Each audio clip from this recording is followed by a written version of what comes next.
dapat. Terus nomor dua itu masalah halalnya itu apa? Label halalnya itu bisa digunakan dua produk, Bu. Umpamanya saya punya produk keripik gitu, beserta ada minuman. Itu apa bisa digunakan dalam satu label halal, Ibu? Nomor tiga, Ibu. Bapak, Saya, jangan banyak-banyak, saya jawab dulu nanti keburu lupa. oh ya, Bu. Ya, nanti boleh lagi. Oke, yang satu, yang pertama, jasa transportasi wajib ada, ya, wajib ada label halal karena ditemukan kadang-kadang mengangkut yang non halal, sehingga transportasi wajib. Kalau bagaimana caranya dan seterusnya, nanti Bapak saya tidak di forum ini ya Bapak Ibu, karena itu masuk di reguler, bukan kewenangan kami dan bukan oleh pendamping. Ini kan pendamping proses produk halal ya, tidak kemudian yang mendampingi untuk bagian yang tadi saya sebutkan. Transportasi masuk di reguler. Masuk di reguler berarti di mana namanya pendaftarannya di LPH, Lembaga Pemeriksa Halal. Nanti kalau di grup dibutuhkan, saya akan berikan nomor adminnya. Di UIN Malang ada. Tapi memang tidak wilayah kami untuk kemudian memproses hal ini. Kami hanya memberikan informasi. Kalau tahapannya seperti apa dan seterusnya tidak di tema hari ini ya, dan memang tidak di skop kami, ya tidak di wilayah kerja kami, sehingga kami nanti hanya memberikan nomor adminnya untuk LPH reguler. Itu satu. Kemudian nanti saya keburu lupa Pak kalau banyak-banyak. Kedua, bahwa tadi label halal dan ID-nya hanya untuk satu produk. Yang jelas kalau makanan, ya sudah itu saja. Tidak kemudian borongan, sak minumannya juga. Oke, ngoten nggih Pak. Yang ketiga masih ada ke Pak Eko, monggo Pak. Begini, Bu.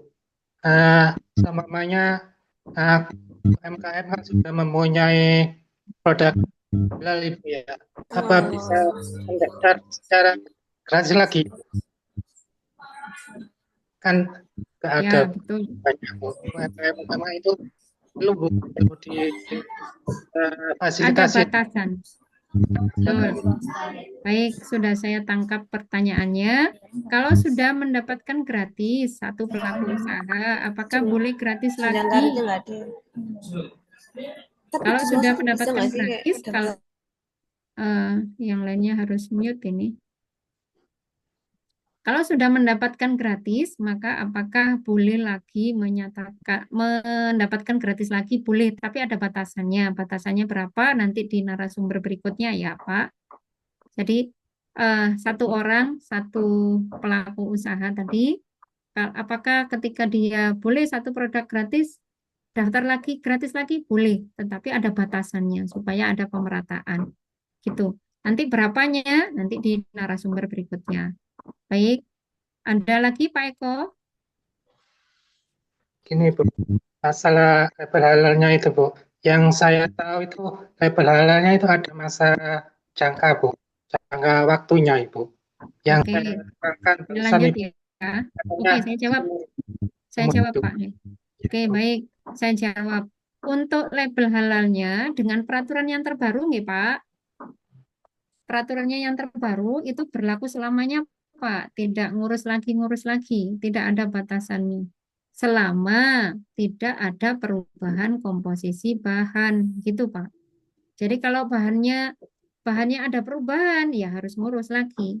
Ya, misalnya donatnya itu awalnya ya sudah produk donat yang didaftarkan misalnya A. Kemudian kok dia memodifikasi karena permintaan pasar, kepingin inovasi ya, sehingga ada bahan yang tambahan-tambahan lain, ya harus ngurus lagi. Itu yang dimaksud Pak di peraturan. Ngoten.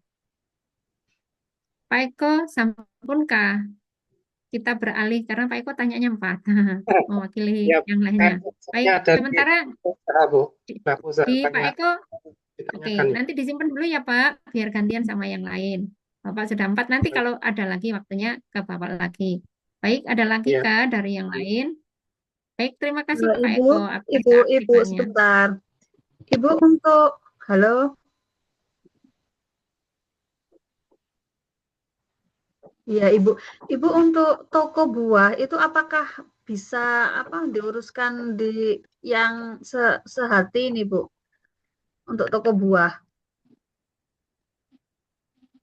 Oke, sudah Ibu, Bu Titin Ya, dari betul. Malang. Sudah Iya. pertanyaannya? Oke, Untuk toko baik. buah, apa Ya, saya termasuk jawab ya, Bu. makanan yang bisa diuruskan di halal yang sehati ini, Bu? Oke, sudah. Itu saja pertanyaannya, Bu. Sampun, nggih. Saya sudah tangkap maksudnya. Oke, toko buah segar tidak memerlukan, Ibu. Tidak memerlukan. Jadi kalau misalnya buah potong kok minta ada sertifikat halal itu ditolak, Ibu, karena dianggap tanpa pengolahan. Jadi ada kemarin itu misalnya nangka itu loh Bu, nangka itu dijual yang dikemas di Mika itu, terus minta ada diajukan di sertifikat halal, tentu ditolak Ibu karena jelas buah segar tidak memerlukan pengolahan, maka tidak memerlukan sertifikat halal. Ngoten Ibu. Sampun, Bu Titi? Baik.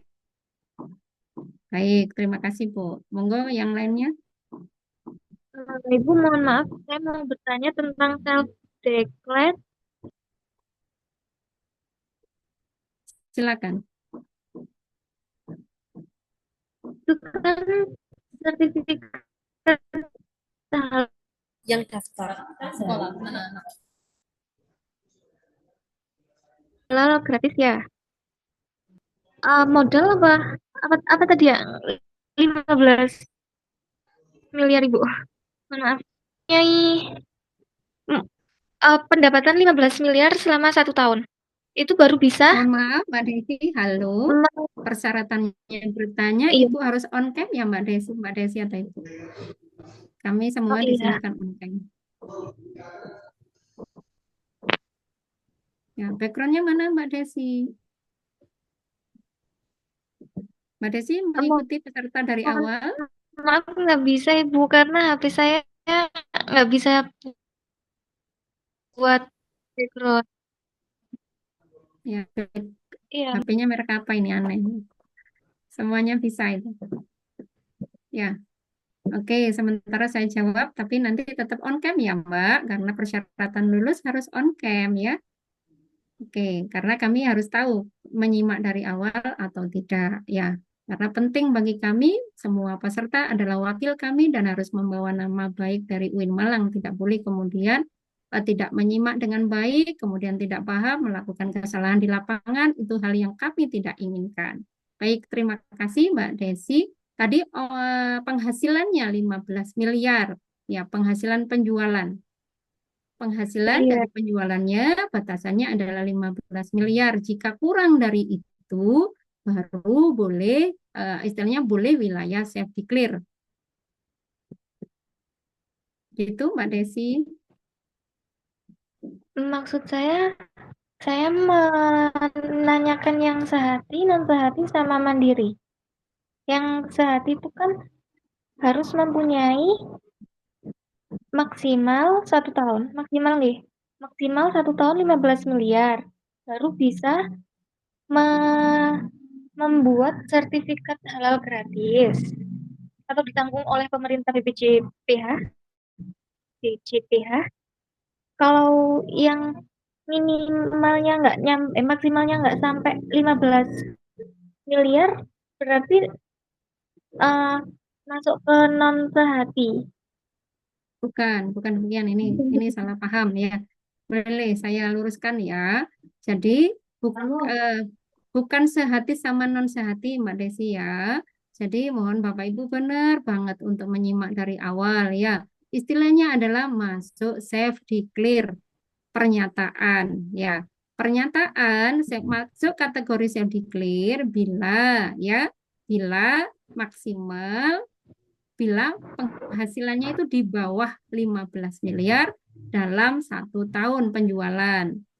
Self declare ada 3, dibagi 3. Apakah dia didanai pemerintah melalui program Sehati, sertifikat halal gratis, atau kemudian non sehati, berarti dia dibiayai oleh orang lainnya, lembaga lainnya, izinnya misal dari CSR Bank, dari dinas, dari wali kota, dan seterusnya itu non sehati.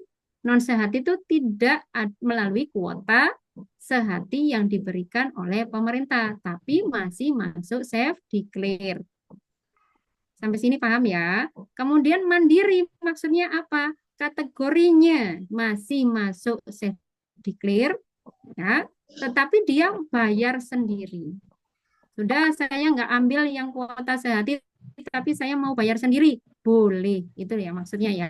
Jadi boleh ya, boleh sehati, non sehati, dan mandiri. Boleh. Kategori self declare boleh dari 3 tadi biayanya. Dari sehati, non sehati. Non sehati itu misalnya Pak Kades ulang tahun desa memberikan 50 bantuan kepada UMKM di wilayahnya dibiayai dari dana desa. Boleh. Nanti ada di si halal itu, oh ini kategori yang non sehati. Tapi kan orangnya nggak bayar sendiri. Jadi maksudnya di si halal orang yang self declare ya. Pelaku usahanya jelas self declare, masuk kategori self declare. Self declare tadi syaratnya tadi urusan 15 miliar tadi itu kategori yang masuk boleh ya. Saya kira tadi Boleh self maksimal declare. self declare yang sehati itu 15 miliar baru bisa Oke, sekarang membuat sudah paham nggak? sertifikasi. Baik, setelah penjelasan saya sudah paham nggak?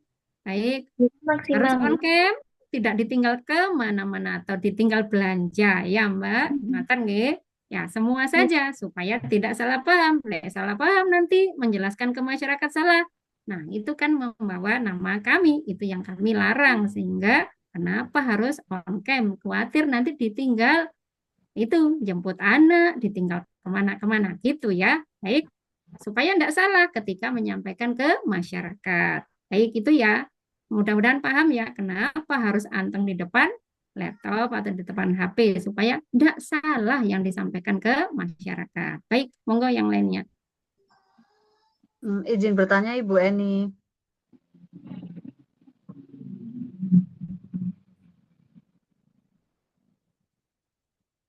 Silakan Bu Titin.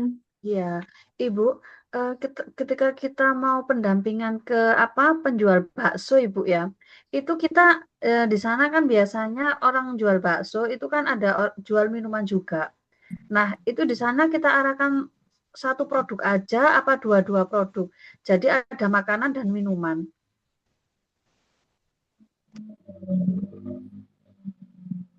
Bentar ya, Bu. Oke.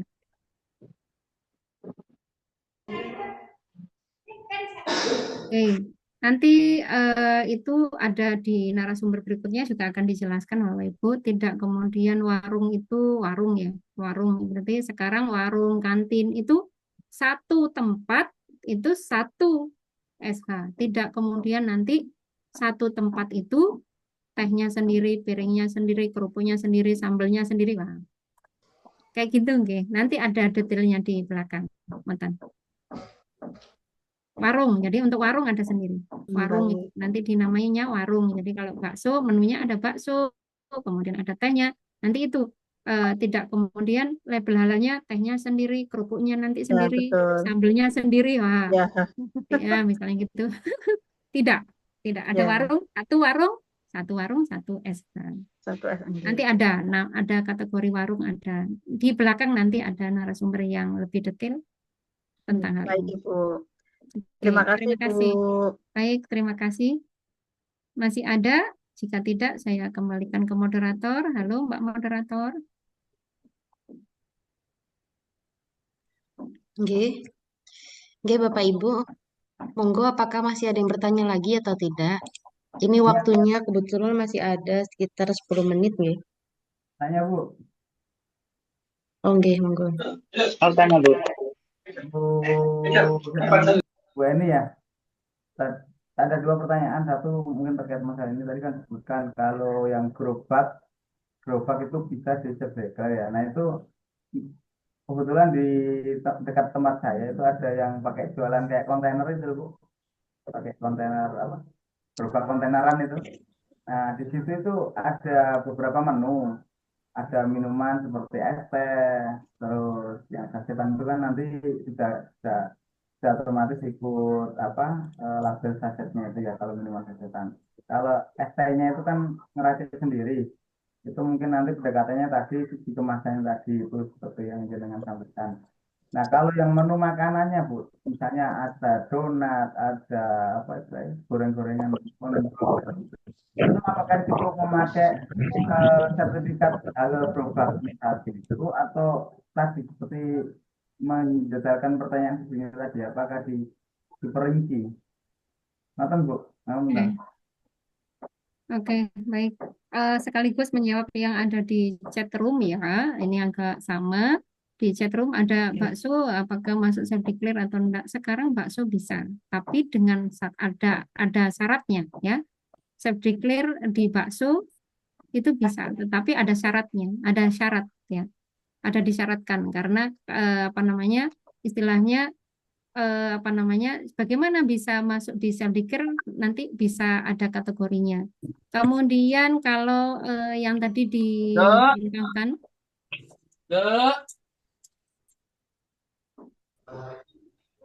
ya, ada yang misalnya tadi dicontohkan bagaimana kalau orang yang jual misalnya di kue basah.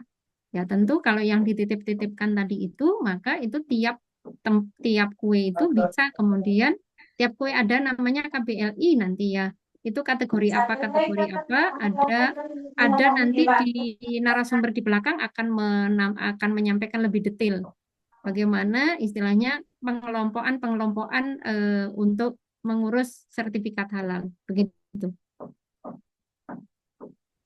Tanya Mbak. Monggo. Ya, terima kasih atas waktunya.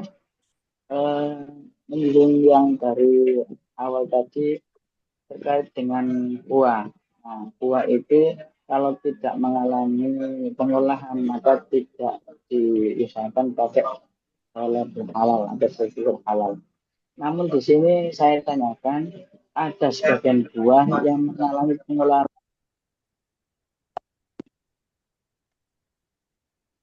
Bapak suaranya hilang. yang Halo Pak, sekarang yang halo ya. suaranya barusan terputus. Yang Oh terakhir ya. bisa diulangi Pak. Yang Oh bagian ya. akhir diulangi. Kaitannya dengan buah yang tidak menggunakan pengelolaan, tidak usah pakai sertifikat halal. Ini ada istilah buah yang bawang putih itu mengalami fermentasi yang dijadikan istilahnya kerennya itu black garlic. Nah itu apakah harus disertifikat halalkan? Terima Semua kasih. yang diproses. Kalau ada Ya. proses maka harus ada sertifikat halal. Oh iya. Oke Bu, terima kasih.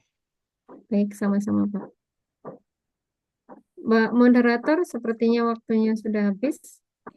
Monggo sebelum apa itu diakhiri mungkin ada kata-kata pesan mutiara untuk para Bapak Ibu nih. Ya, pesannya ini saya melihatnya tidak semua peserta on-cam. Ya, ini adalah kekhawatiran kami Bapak Ibu. Bapak Ibu, mohon maaf karena ini kenapa sih diwajibkan on-cam? Khawatir tidak menyimak secara utuh, kemudian menyampaikan kepada masyarakat luas ada kesalahan. Sehingga menjadi syarat untuk on-cam. Coba saya saya panggil saja deh yang tidak on-cam, nanti saya minta Mbak moderator bisa agak ketat di sini ya. Karena begini Bapak Ibu, ketika bukan apa-apa ini mohon dipahami ya, bukan urusan cerewet dan ndaknya ya. Ketika tidak menyimak dengan baik, berkas yang nanti disodorkan kepada kami ketika Bapak Ibu mengajukan halal itu rata-rata yang nggak menyimak dengan baik nanti salah-salah ya. Satu itu salah-salah. Ketika salah-salah akhirnya kan proses itu menjadi lebih panjang. Nanti kemudian muncul wacana informasi misalnya wah di UIN Malang halal apa namanya itu ngurus sertifikat halal rumit, enggak segera ACC, misalnya begitu. Itu kan tidak menyenangkan ya Bapak Ibu. Ya kepinginnya kami semuanya paham, kemudian mengisi, nanti melakukan kegiatan, tidak ada salah-salah, lancar semua, dan itu harapan semua orang. Saya kira nggih, paham nggih Bapak Ibu? Monggo yang belum on cam, yang hanya menyertakan background saja, tidak ada orangnya, ayo ya. Ya, ayo yang siapa yang belum ada orangnya, nanti minta tolong Mbak Moderator untuk memanggil-manggil, kita akan panggil 3 kali misalnya, tidak ada berarti dia sedang meninggalkan pelatihan, bisa di-kick dan tidak boleh, tidak kita tandai untuk tidak lulus di pelatihan ini. Jadi Bapak Ibu mohon dipahami pentingnya paham ya, pentingnya paham materi, dan karena nanti urusannya itu dengan praktek yang tidak boleh banyak kesalahan. Kalau awal-awal salah sedikit-sedikit wajar, tapi nggak boleh nanti sampai salahnya total gara-gara tidak mengikuti dengan keseluruhan materi. Tunggu, semangat semuanya, saya senang semuanya bersemangat, tetapi memang saya jumpai ada Pak Naufal Falahi, Fahrisa, Bondowoso, Pak Abdul Nganjuk, Muhammad, siapa ini? Dan seterusnya ini yang pokoknya enggak muncul, Banyuwangi, Blitar, Vicky, Muhammad Alfi, dan seterusnya boleh dipanggili Mbak Moderator. Nanti kita ini. Apa tuh, Kak? Ya, jadi memang kita tolong di-mute Mbak Moderator.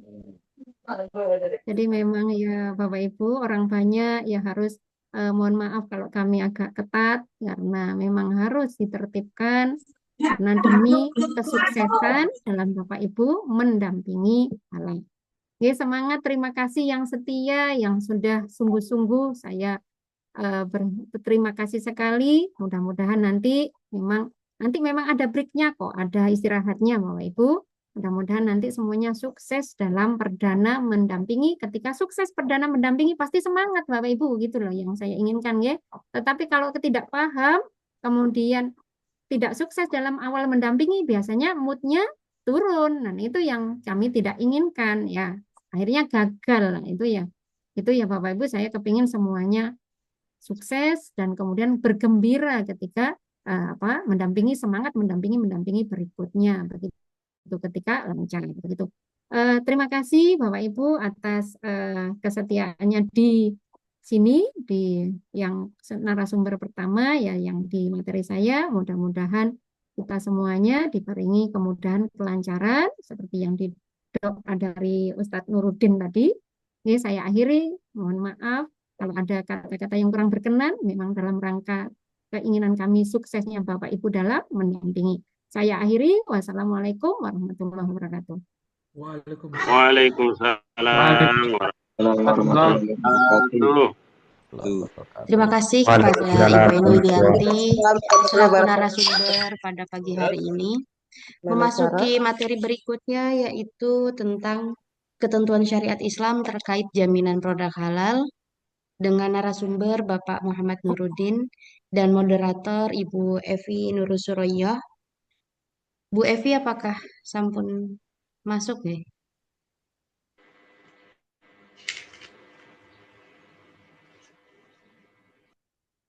Ya, Mbak Em. Ya. Dan Pak Nuruddin sampun ready nggih?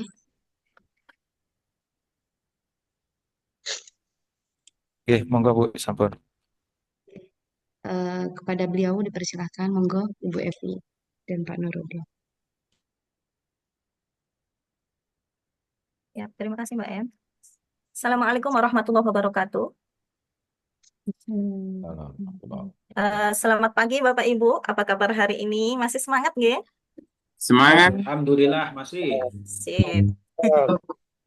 Sekarang kita menuju pukul jam 9.46, artinya kita akan lanjut ke materi kedua dengan tema yang semakin yakni tentang ketentuan syariat Islam terkait jaminan produk halal JPH. Label halal di semua di produk makanan, minuman, bahkan kosmetik. Tapi pernah nggak sih kita mikir sebenarnya gimana sih syariat Islam mengatur tentang produk halal itu sendiri? Kira-kira Bapak Ibu pernah berpikir seperti itu enggak? pastinya ya. Nah, pas banget hari ini kita bakal bahas tuntas bareng narasumber yang luar biasa. Izin untuk membacakan CV beliau. Perkenalkan sebelumnya nama saya Evi Nurus Suroya. Izin membacakan Bapak Ibu ya. Beliau Bapak Muhammad Nuruddin, LCMH. Beliau menempuh pendidikan S1 Universitas Al-Azhar, Mesir, jurusan Syariah Islamnya. Kemudian melanjutkan akademi S2 di Lembaga Fatwa Negeri Mesir, jurusan Syariah. Negara Mesir di jurusan Syariah. Kemudian beliau lanjut untuk S2 UIN Maliki jurusan Ahwal Asyasiyah.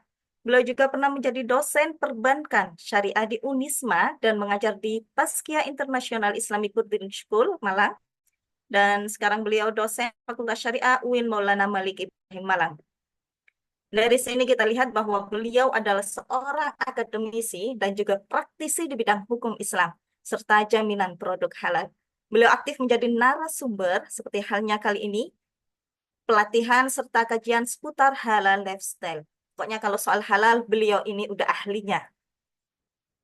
Baik, Bapak Ibu, untuk mempercepat, Bapak Nuruddin, ready?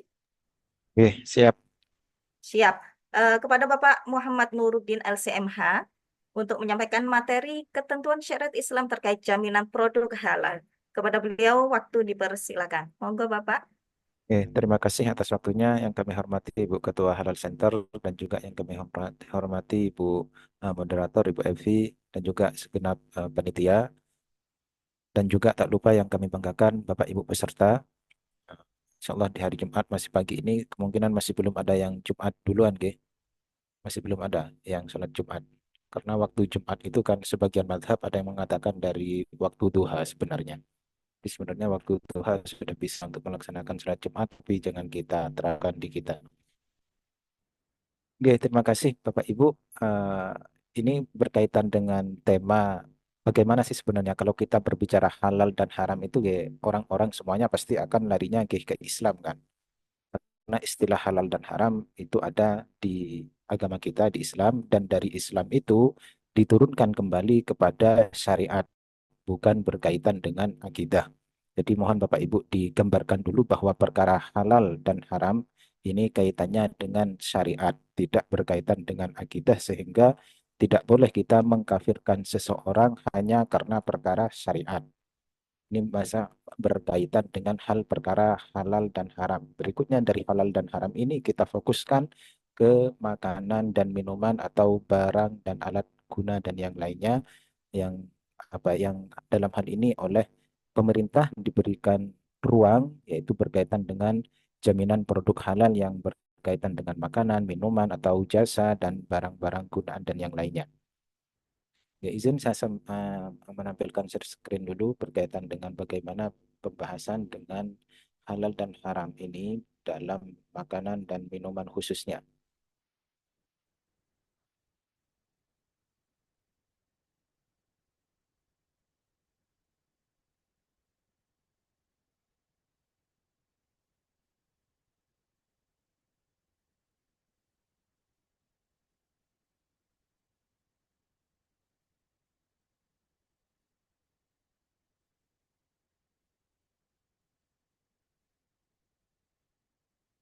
Sampun terlihat ke untuk PowerPoint-nya?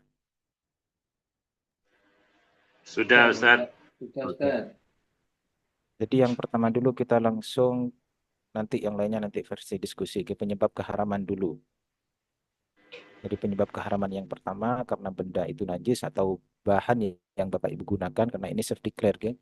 Nah, jadi Bapak Ibu sekaligus harus yang bertanggung jawab terhadap kesucian makanan atau najis atau tidaknya makanan yang Bapak Ibu dampingi di pelaku usaha.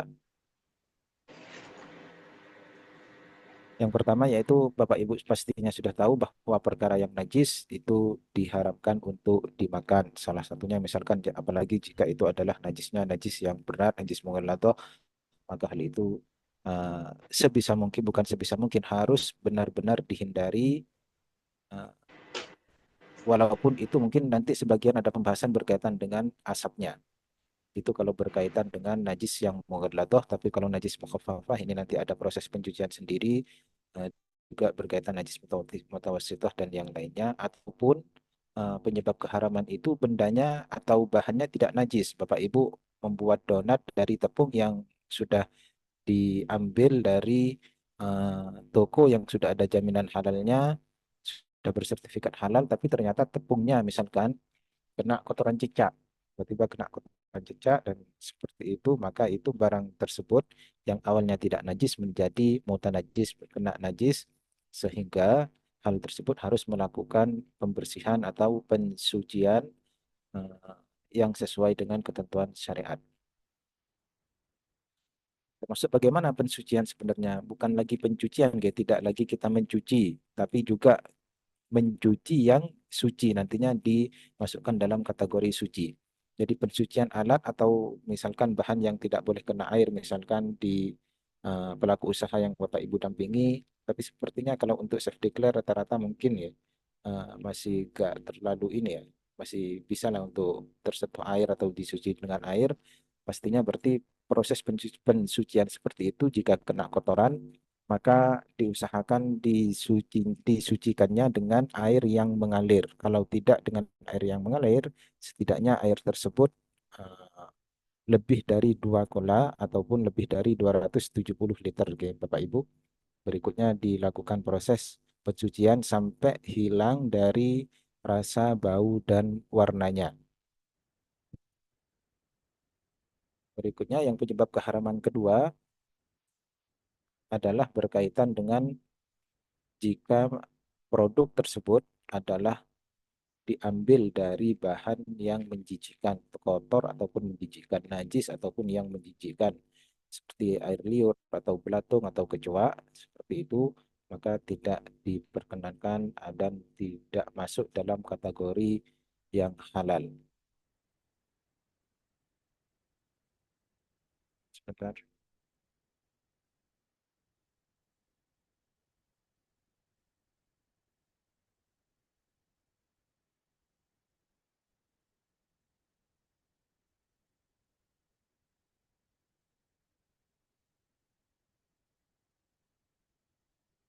Berikutnya yang menjijikkan ini yang bagaimana? Jadi yang dianggap bahan atau hewan khususnya, khususnya hewan menjijikkan, belatung yang bagaimana, ini yang menjijikkan adalah sesuatu yang dianggap jijik oleh bangsa Arab. Mengapa bangsa Arab kok bukan bangsa Indonesia misalkan? Mengapa kok bukan bangsa Amerika atau bangsa Eropa? Karena waktu itu turunnya wahyu masih di negara Arab dan Rasulullah diakui atau kita menerima atau ditolak, Rasulullah tetap orang bangsa Arab, turunnya wahyu di negara Arab, sehingga sesuatu yang dianggap jijik oleh orang Arab di waktu zaman turunnya wahyu.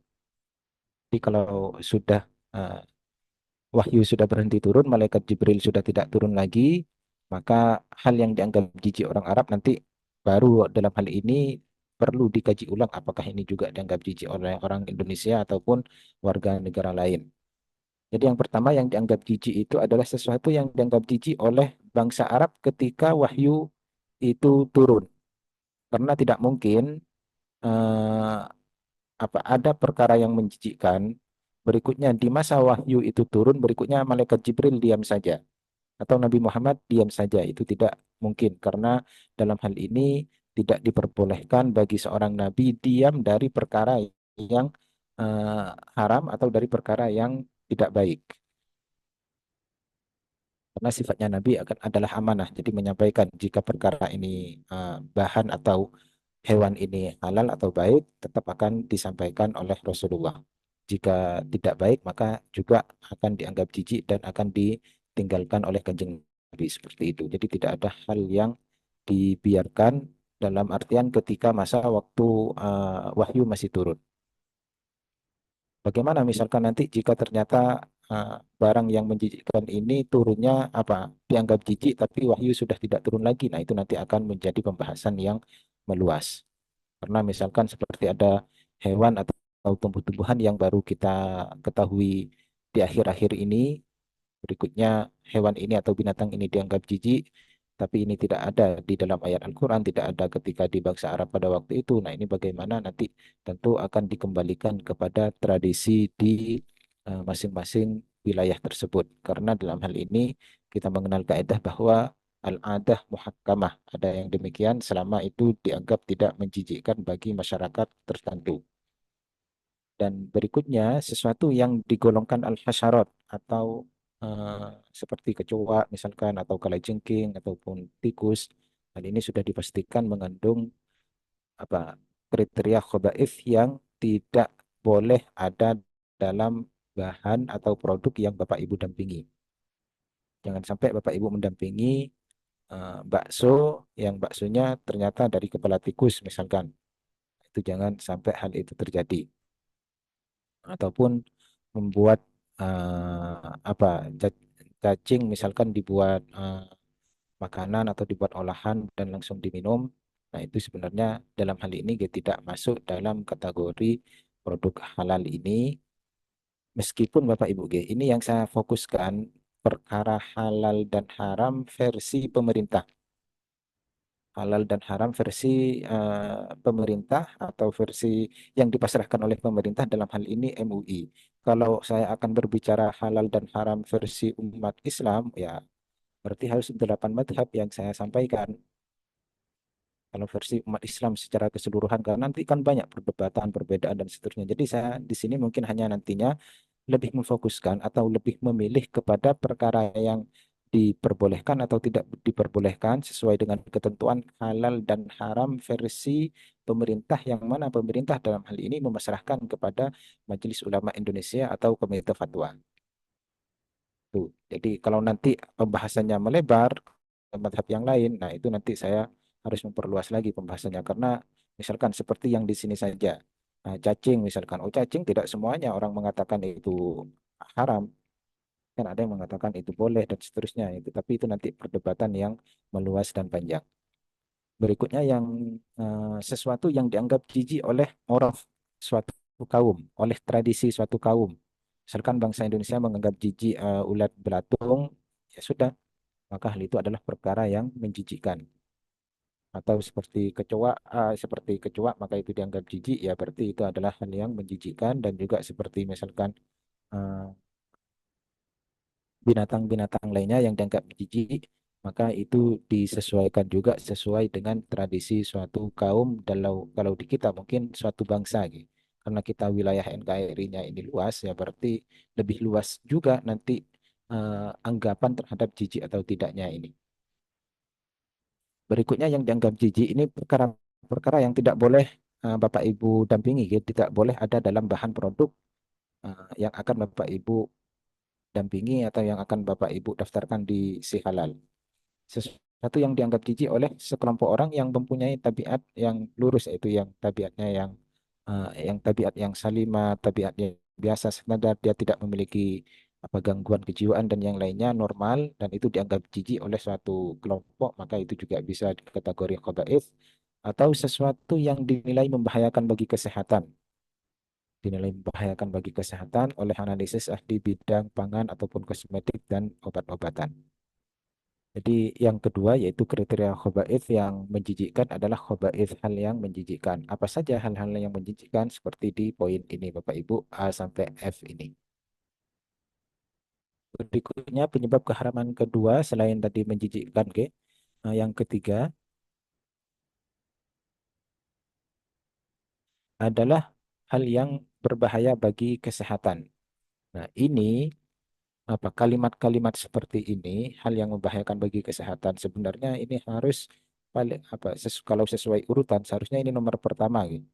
Dalam artian walaupun ini nomor 3, tapi ini adalah hal yang paling utama. Bisa jadi perkara itu boleh, perkara ini halal, tapi ketika membahayakan bagi kesehatan secara umum, maka hal itu sudah dipastikan tidak diperbolehkan dan termasuk barang yang haram atau bahan yang ilegal nantinya kalau tidak mendapatkan sertifikat halal, seperti tumbuhan ataupun hewan yang beracun dan seterusnya. Apa nanti bisa MBG yang beracun juga termasuk dalam kategori ini, ya nanti didiskusikan. Jadi yang membahayakan bagi kesehatan, karena kesehatan manusia dalam hal makanan ini adalah unsur utama yang tidak boleh kita lalaikan, sehingga hal-hal yang sekiranya membahayakan bagi kesehatan itu harus dijauhi. Karena Islam dalam hal ini sangat menjunjung tinggi kesehatan atau keselamatan jiwa manusia. Kalau kita melihat di makosid syariah itu kan yang sudah paten, dalam artian yang sudah dikaji oleh ulama-ulama salaf terdahulu kan ada 5, meskipun nanti akan ada tambahan yang lain, tapi semuanya pada dasarnya tambahan-tambahan yang lain itu mengikut kepada dasar yang 5 itu tadi, seperti hifdzuddin, hifdzun nafas, menjaga agama, menjaga eh, apa jiwa, terus menjaga harta, menjaga harga diri, dan ataupun menjaga eh, keturunan. Itu bagian eh, dari makosid syariah itu tadi. Salah satunya adalah menjaga kesehatan jiwa. Bahkan Bapak Ibu, ada salah satu madhab yang menjadikan keselamatan jiwa ini urutannya nomor pertama.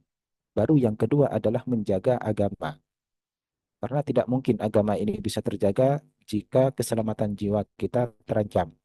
Makanya ada sebagian madhab yang menyatakan demikian, bahwa runtutannya yang harus kita jaga dalam maqasid syariat adalah yang pertama hifdzun nafas dulu, baru yang kedua hifdzuddin. Yang pertama berarti menjaga keselamatan jiwa dulu, baru setelah terjaga keselamatan jiwanya baru menjaga agamanya.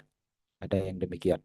Meskipun mayoritas adalah meletakkan pertama adalah menjaga agama itu tadi. Dan kita dalam makanan halal ini ya terjaga semuanya. Jadi produk halal dia sesuai dengan tujuan 5 makosid syariah itu tadi. 5 tujuan didasarkan syariat, diturunkannya syariat Islam. Misalkan beri makanan, kita berarti telah menjaga agama karena memperhatikan mana hal yang halal dan yang haram. Oh, mana yang babi, mana yang anjing, mana yang tikus, mana yang sapi, kan kita sudah bedakan semuanya. Berarti sudah menjaga agama. Yang kedua, menjaga jiwa. Dengan makan makanan yang halal, kita tidak akan keracunan. Dengan makanan-makanan yang ini, kesehatan tetap akan terjaga. Oh, ini sudah keselamatan jiwa. Berikutnya nanti menjaga harta. Oh, berarti kita tidak salah milih. Tidak salah milih ketika datang ke toko, kita tidak menghambur-hamburkan harta untuk meminum bir misalkan. Kita sudah menjaga harta kita, hifdzul mal. Sehingga harta yang kita belikan atau harta yang kita dapat, itu kita gunakan di produk-produk yang halal. Berarti dari adanya jaminan halal, kita sudah menjaga makosid syariah yang 5 ini, salah satunya menjaga harta. Kenapa? Ya karena kita tidak akan membeli produk yang tidak ada label halalnya, yang tidak jelas label halalnya misalkan. Jika kita nanti kan semuanya yang kita transaksikan di dunia ini kan nanti akan ditanya Bapak Ibu.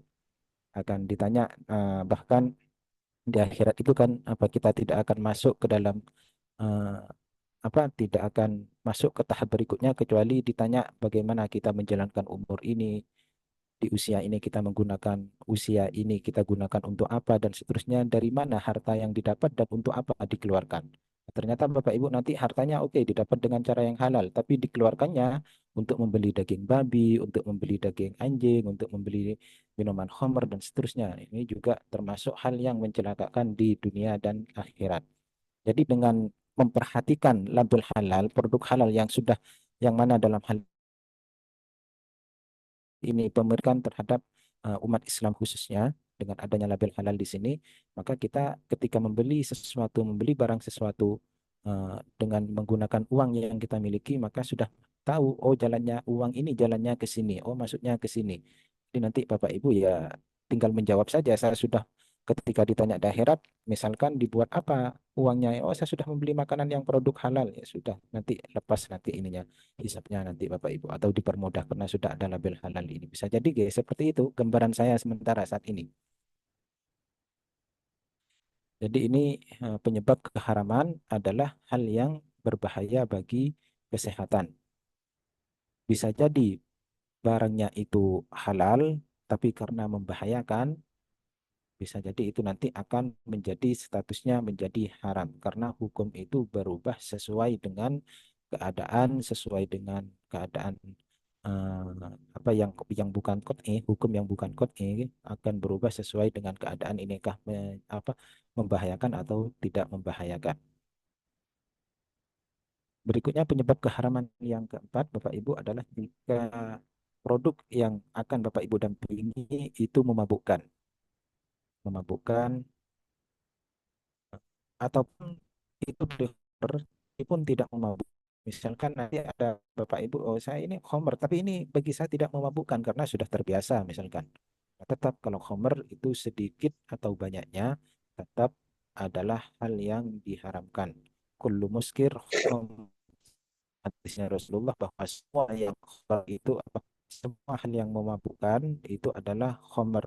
Wa kullu khamrin qaliluhu au katsiruhu haram di sini. Dan setiap khamr mau itu satu tetes ataupun satu jerigen tetap haram. Itu kalau yang berasal dari khamr Bapak Ibu ya. Eh, Berikutnya bagaimana dengan alkohol? Kalau alkohol nanti jika bahan Bapak Ibu yang dampingi mengandung alkohol, nanti ada ketentuannya tersendiri. Jika alkohol itu berasal dari khamar, berasal dari khamar, dari perasan anggur atau dari perasan kurma ataupun yang dari bahan khamar lainnya, jika itu alkohol tersebut dari khamar, maka sudah tergolong dalam kategori khamar. Dan khamar adalah setiap minuman yang memabukkan, baik dari perasan anggur ataupun yang lainnya seperti dari perasan kurma atau perasan buah-buahan yang lain misalkan, itu adalah yang tergolong dalam kategori khamar. Dan khamar di sini hukumnya najis Bapak Ibu ya.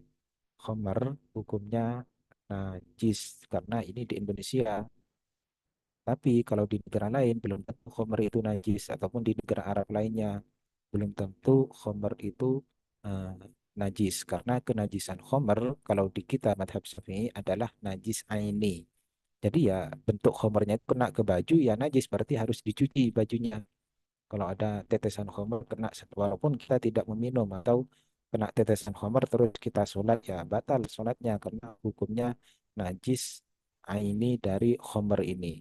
Tapi kalau saya kena khamar walaupun saya tidak minum, ternyata waktu saya ngaudit misalkan kena tetesan khamar, saya tetap menganut mazhab yang, kalau saya pribadi tetap menganut bahwa najisnya khomer bukan najis aini, tapi najis batin dalam artian najis dari perbuatannya, kotor dari perbuatannya, bukan khomernya itu sendiri yang najis.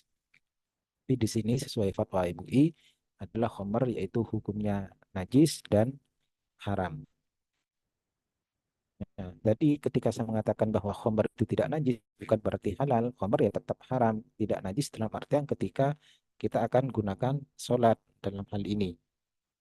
Tapi tetap haram karena ada perkara yang tidak najis, ada perkara yang suci, suci dalam artian hal ini suci untuk digunakan beribadah, tapi tetap tidak bisa untuk dikonsumsi. Ya, salah satu contohnya seperti khamr ini, eh, dalam pandangan saya sendiri ya suci, tapi tetap tidak boleh dikonsumsi. Narkoba, suci, tidak ada yang mengatakan narkoba itu najis. Dalam artian najis ketika Bapak Ibu sholat, berikutnya sholatnya tidak sah karena tersentuh narkoba, tidak ada. Semuanya adalah suci, tapi dengan itu bukan berarti narkoba halal untuk dikonsumsi, tetap hukumnya haram. Dan alkohol yang ada industri dari khamr, keduanya adalah eh, haram. Dan berikutnya nanti ada ketentuan alkohol yang non khamr. Nanti mungkin setelahnya ini di sini kok tidak berurutan di PPT-nya. Alkohol yang dari non khamr nanti akan ada penjelasannya. Berikutnya penyebab keharaman kelima. Penyebab keharaman kelima Bapak Ibu, jangan sampai Bapak Ibu membuat apa cilok ataupun lainnya dari binatang buas. Karena binatang buas tergolong dalam kategori eh, makanan ataupun bahan ataupun barang yang itu nantinya tergolong dalam kategori binatang buas yang diharamkan. Apa saja binatang buas? Ini kan mana dasarnya? Dasarnya adalah dari hadis yang diriwayatkan oleh Abdullah bin Abbas, bahwa Rasulullah yaitu naha an kulli dinabin minas siba wa an kulli di mikhlab minat tair. Rasulullah melarang dari semua hewan atau binatang yang bertaring dan unggas yang bercakar. Mohon maaf Pak Ustadz, suaranya lebih dikelaskan volumenya enggak? Bisa enggak? Oh, oke, siap. Ya. Makasih, mohon Oke. maaf. Oke. Dari yang apa yang setiap yang buas binatang adalah termasuk dari kategori makanan yang haram. Tapi untuk diketahui bagaimana kita mengetahui bahwa binatang itu buas, kalau dalam hadis ini kan hanya yang bertaring. Kalau tidak bertaring, misalkan seperti gajah itu punya taring atau tidak? Oke. Gajah punya taring atau tidak, Bapak Ibu? Tidak, tidak punya Tidak ya. taring. Nah, Ini agak ding. tapi dari gajah, apakah berarti gajah itu halal untuk dimakan? Ada Belum sate gajah tentu. nggak? Tuh, mangan gajah ono air. Halal, halal. Nah, di sini makanya dari gajah misalkan kriteria yang termasuk binatang buas itu yang bagaimana kriteria yang masuk binatang buas ini ulama sudah berbeda pendapat dari hal ini saja. Ada yang berdasarkan hadis ini katakan bahwa yang binatang buas itu yang memiliki cakar. Berarti yang tidak memiliki cakar adalah halal. Yang tidak bertaring adalah halal. Termasuk di dalamnya gajah. Mazhab Syafi'i tidak seperti itu. Yang termasuk tergolong binatang buas adalah binatang yang memakan daging dan membahayakan manusia. Gajah dalam hal ini makan daging. Misalkan, oh berarti tergolong dalam kategori makanan yang haram. Harimau makan daging dan membahayakan bagi manusia, tergolong dalam kategori yang haram. Berikutnya, makan anjing ataupun yang lain. Berarti hal yang apa? Binatang yang memakan daging dan membahayakan bagi manusia itu adalah makanan tergolong dalam kategori binatang buas, walaupun tidak memiliki taring ataupun tidak bercakar. Jadi itu salah satu penyebab keharaman jika itu dari binatang buas. Berikutnya penyebab keharaman keenam yaitu adanya dalil yang melarang dan adanya dalil yang memerintahkan. Artinya apa? Melarang untuk dibunuh dan dilarang untuk diperintahkan untuk dibunuh dan dilarang untuk dibunuh. Jadi ada eh, binatang yang diharamkan oleh Rasulullah untuk dibunuh. Seperti kucing misalkan, ini ada coretan-coretan kayaknya dari dokter siapa tadi. Seperti kucing itu kan dilarang untuk kita bunuh. Karena dilarang untuk dibunuh, ataupun burung hut-hut, semut ataupun burung hut-hut di sini, nah ini kan dilarang untuk dibunuh, ataupun kucing ini dilarang untuk dibunuh. Maka kucing tidak boleh untuk kita makan dagingnya. Tidak boleh ada produk yang ini dari kucing, yang diambil dari kucing, karena dilarang oleh Rasulullah untuk dibunuh. Berikutnya adanya perintah Kanjeng Nabi untuk dibunuh. Seperti ketika ada makanan, ketika ada binatang yang membahayakan, seperti ada kalajengking ataupun tikus, ini kan diperintahkan oleh Rasulullah untuk dibunuh. Jadi ketika diperintahkan untuk dibunuh berarti tidak boleh untuk dimakan, dan ketika diperintahkan untuk tidak dibunuh juga sama-sama boleh untuk dimakan, Bapak Ibu. Tidak boleh untuk dikonsumsi atau dibuat kebutuhan pangan. Baik binatang ini adalah binatang yang diperintahkan oleh Rasulullah untuk dibunuh karena membahayakannya, seperti kalajengking, ular, seperti itu, ataupun tikus diperintahkan untuk dibunuh, maka tidak boleh untuk dikonsumsi. Cecak misalkan diperintahkan untuk dibunuh, ya maka tidak boleh membuat sate cicak, seperti itu. Ataupun ada binatang yang dilarang untuk dibunuh, seperti semut ataupun kucing, itu juga tergolong dalam kategori penyebab keharaman yang tidak diperkenankan untuk didaftarkan dalam produk halal. Berikutnya, bagaimana sebenarnya prinsip penetapan fatwa baik di komite fatwa ataupun di MUI untuk yang reguler. Nah, penggunaan pendapat yang digunakan oleh MUI yaitu ataupun Komite Fatwa yaitu menggunakan yang semoderat mungkin. Jadi yang wasatiyah yang tidak terlalu memberatkan ke Bapak Ibu, tidak terlalu ekstrim dan juga ya tidak terlalu memudah-mudahkan semuanya. Contohnya misalkan madhab Hanafi mengharamkan udang. Jadi kalau udang Bapak Ibu hidup di negara Turki atau hidup di negara yang bermadhab Hanafi, udang adalah makanan yang haram. Tidak boleh ada produk halal yang itu dari udang.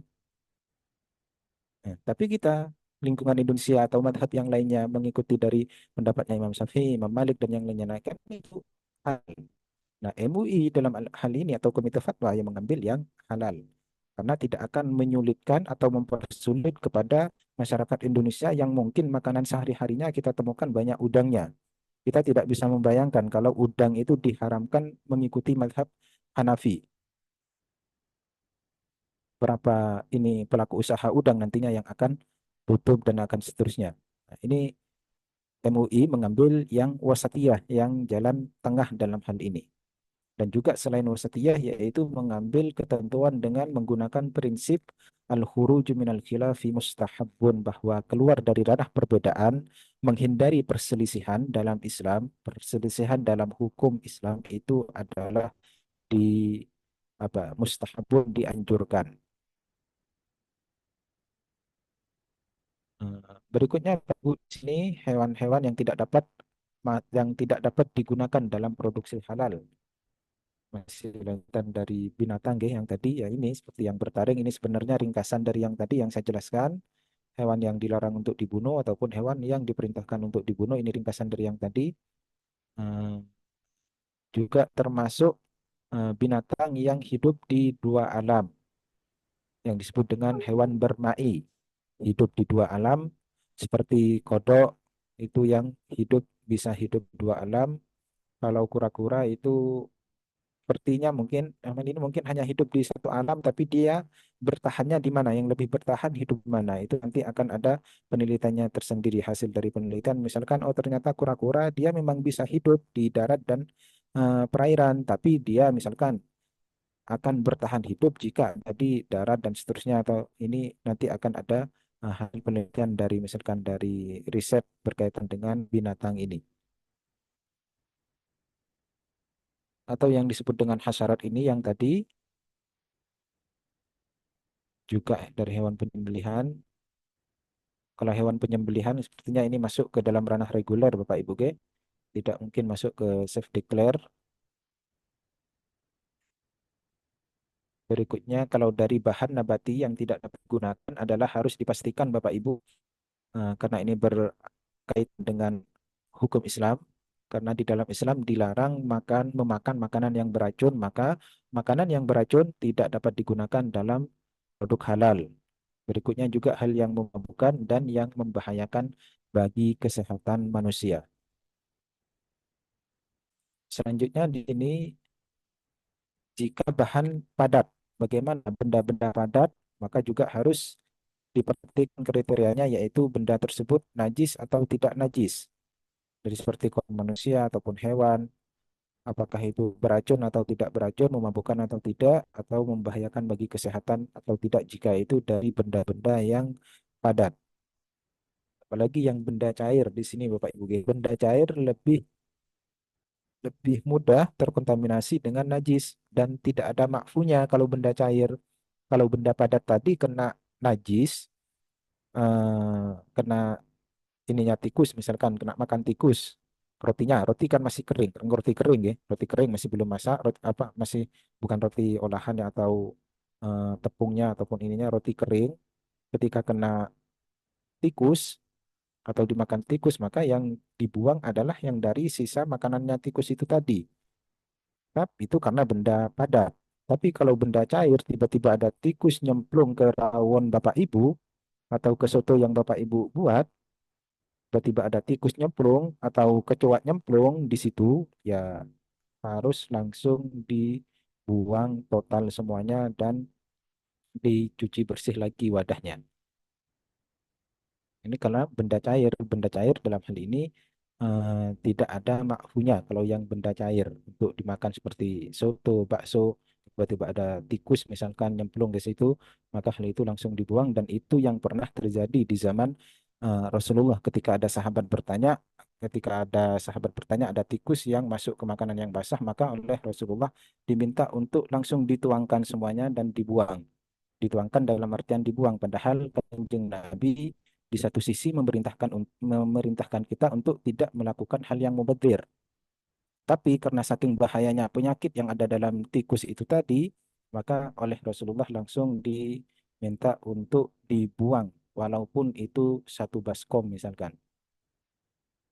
Jadi Bapak Ibu harus memperhatikan khususnya misalkan dari yang di dapur-dapur nanti biasanya di dapur-dapur kan ada sebagian yang ada tikusnya, berikutnya tikus masuk di malam dan itu diusahakan ditutup ke Bapak Ibu ketika Bapak Ibu mendampingi di pelaku usaha dan atau membuat usahanya itu punya Bapak Ibu sendiri.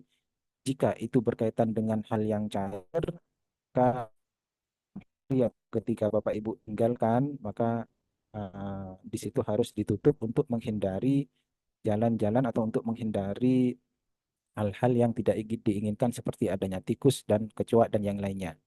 Apalagi dalam riwayat hadis itu sebenarnya kalau makanan di malam hari itu secara sehat, ini kalau secara kesehatannya bukan secara halalnya, tapi dari sisi thayyibnya, Rasulullah itu mengajarkan kepada kita adab makanan adalah di malam hari, yaitu diminta untuk ditutup wadahnya ataupun misalkan ada air gelas yang kosong, yaitu tetap diminta ditutup karena di malam hari itu Allah menurunkan bala atau Allah menurunkan musibah yang mana nanti itu mungkin akan jatuh ke tempat makanan Bapak Ibu tadi. Makanya dianjurkan dalam Islam untuk ditutup. Itu ada hadisnya yang pernah saya baca bahwa di malam hari Allah menurunkan berbagai penyakit yang mana terkadang penyakit itu juga sampai ke wadah makanan yang itu nanti ketika dimakan akan menimbulkan penyakit atau akan menimbulkan virus-virus tertentu. Berikutnya di sini dari itu yang dari bahan cair. Kalau yang vaksin atau mungkin ini tidak masuk dalam kriteria self declare.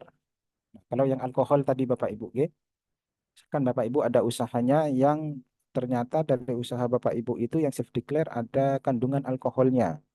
Maka batasan maksimal untuk alkohol yaitu 0,5%. Harus di bawahnya ini. 0,5% sudah tidak masuk dalam kategori halal. Jadi batasan maksimal kandungan alkohol yang non-khamr, yang bukan dari khamr.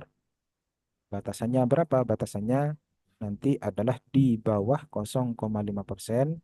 Jika masuk dalam 0,5% maka tidak tergolong dalam kategori tidak tergolong dalam kategori pendaftaran halal yang nantinya mungkin akan tertolak. 0,5 ini sudah tidak boleh, maka batasnya harus 0,5%. Mengapa MUI mengambil yang seperti ini? Ya, mungkin dari hasil penelitian yang didapat, di bawah 0,5 ini masih tidak membahayakan bagi kesehatan. Ini khusus untuk yang minuman. Untuk makanan boleh di atas ini selama dikatakan atau dipastikan tidak mengandung hal yang membahayakan atau tidak memudaratkan bagi konsumen.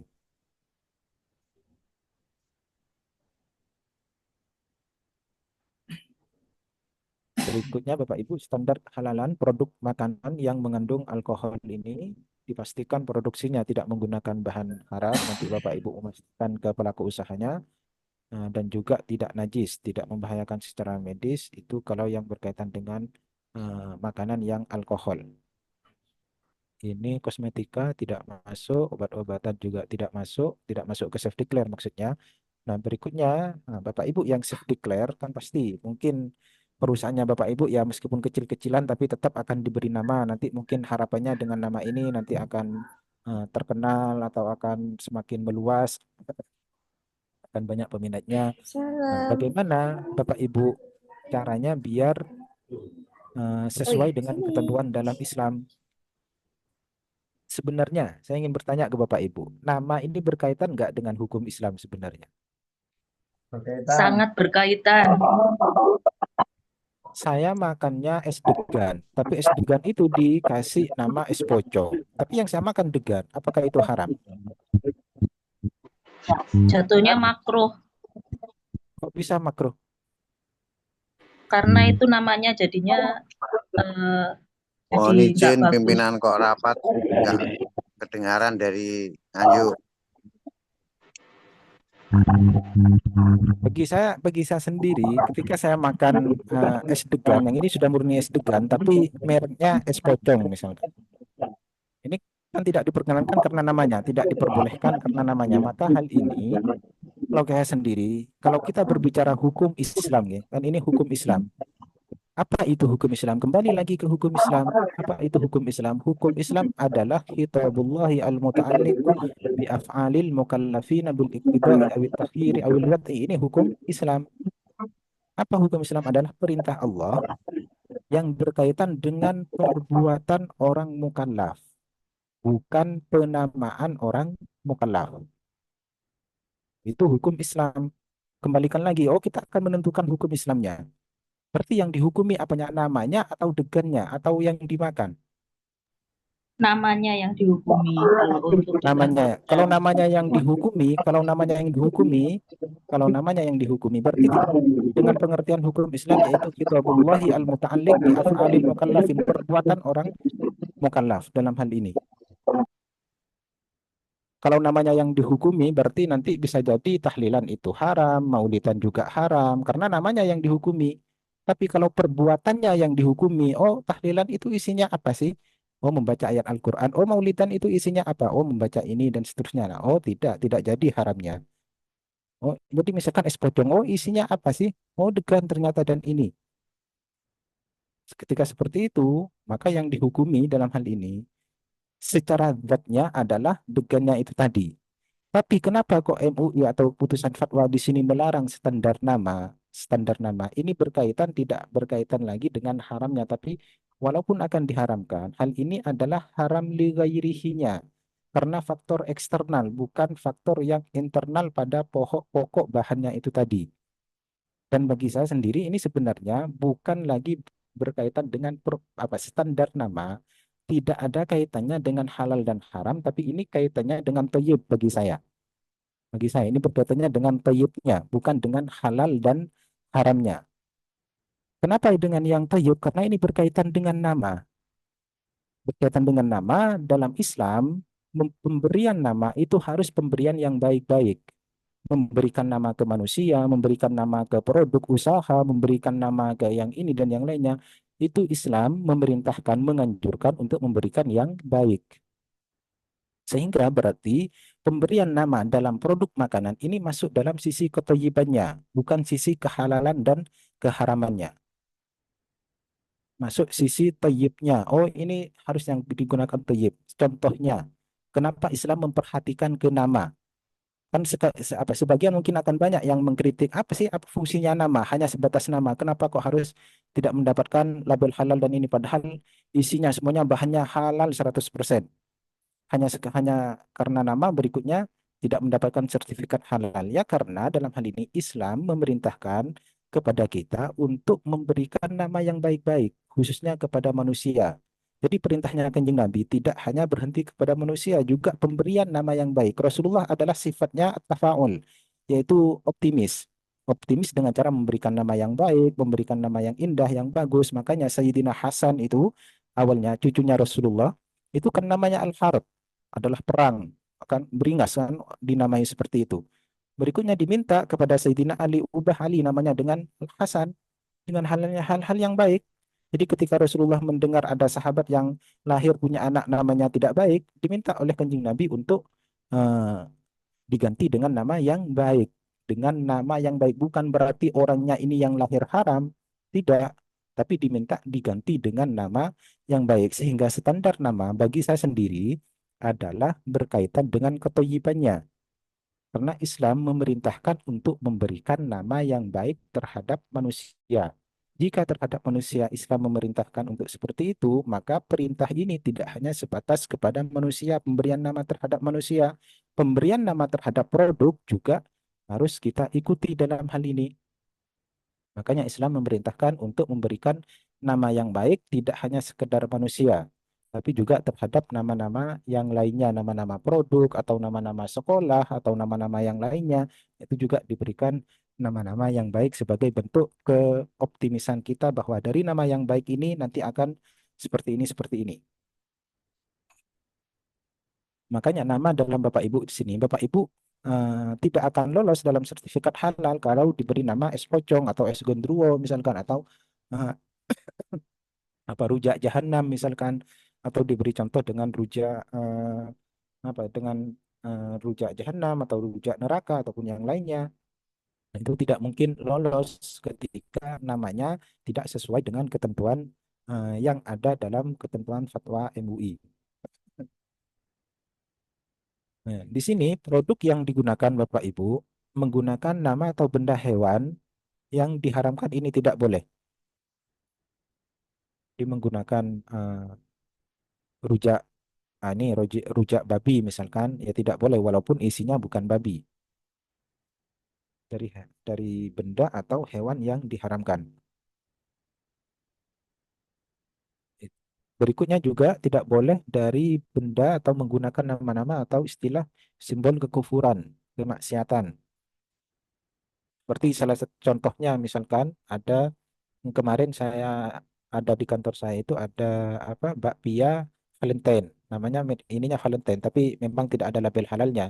Itu dari Bali, ada teman saya beliau dosen dari Bali terus bawa makanan ini semacam bakpia itu ada ininya Valentine. Nah, itu ya tidak bisa untuk didaftarkan produk halal. Kecuali misalkan Bapak Ibu ada pesanan, bagaimana jika ada pesanan untuk hari Natal di hari itu saja. Selamat Hari Natal, misalkan di kuenya ada tulisan Selamat Hari Natal. Nah, itu masih diperbolehkan karena itu bukan merek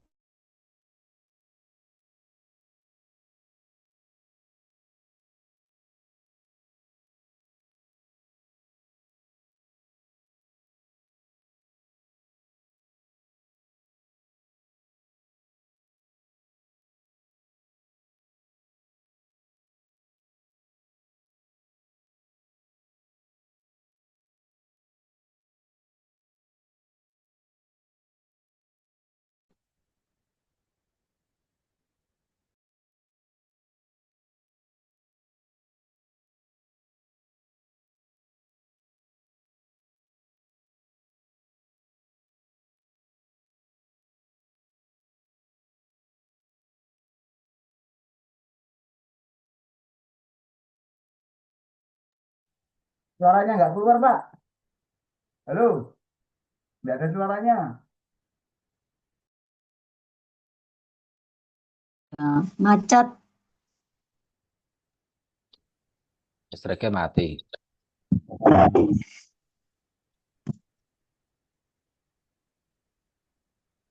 Aman Bapak Ibu? Aman, aman. Aman. Bagaimana Bapak Ibu masih tetap semangat sambil kita menunggu Pak Nurudin? Semangat, semangat, semangat. Semangat sekali. Sudah mulai liar-liar. Oh, Bapak kan khutbah nanti. Semangat tapi suaranya kecil sekali. Semangat kok sambil tiduran. Lemas. Semangat tapi semangatnya kok suaranya Bu, suaranya dari Nganjuk kecil sekali. Suaranya hilang ya.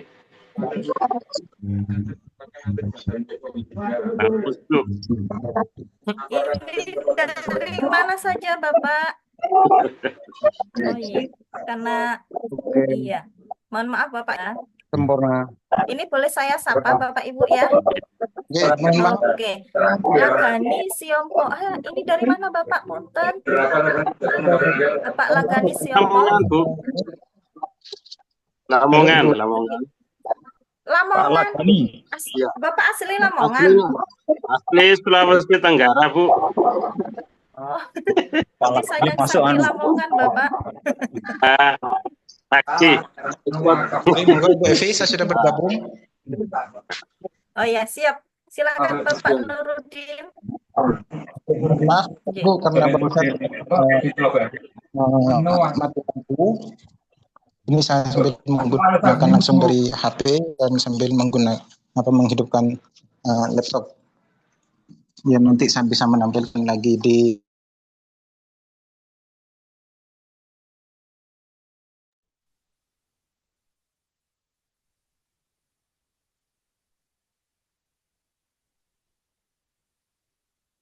berkaitan dengan nama berkaitan dengan nama tadi, maka namanya harus tidak boleh dari unsur yang mengandung pornografi ataupun hal-hal yang membawa kekufuran, ataupun juga tidak boleh dari hal yang diharamkan.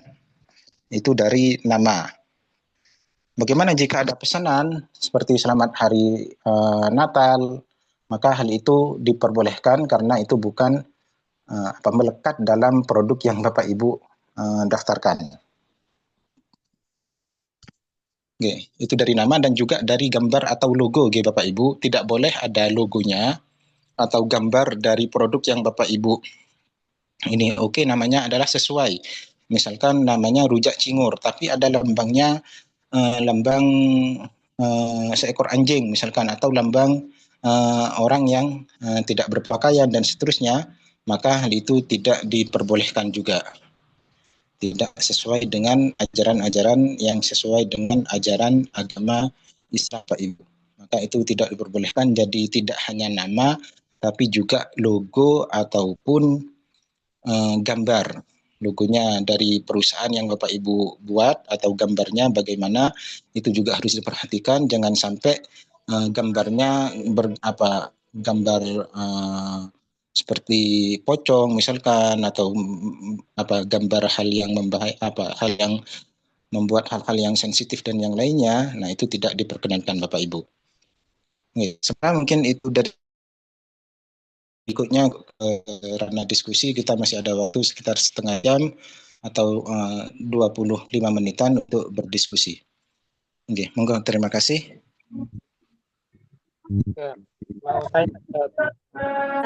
Siap Bapak. Masya Allah ya, luar biasa sekali pemaparan dari Bapak Nurudin. Ringan tapi dalam banget nggih, Bapak Ibu. Bapak Ibu, saya minta senyum lebarnya boleh. 1, 2, 3.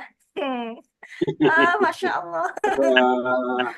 Ibu Zulfa, lebar sekali. Siap. Nah, sekarang kita masuk ke sesi tanya jawab ya Bapak Ibu. Kalau ada yang mau ditanyakan, monggo langsung, mungkin bisa open mic, raise hand, atau bisa di chat grup. Mau tanya Bapak Ibu, monggo. Izin bertanya Ibu. Tanya Bu. Okay. Bapak Sinta.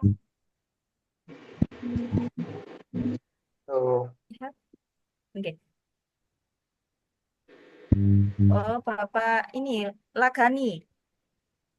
Iya, Bu. Assalamualaikum warahmatullahi wabarakatuh. Ya. Waalaikumsalam warahmatullahi wabarakatuh. Tanya Bu, tadi seperti disampaikan, apakah semua yang menjijikan itu juga haram, Bu? Ya. Contohnya gini, Bu. Nah, maaf, kami ini kan ya Sulawesi Tenggara, kelahiran Maluku, Ambon. Di sana ada ular sagu, Bu. Sebagian itu menjijikan.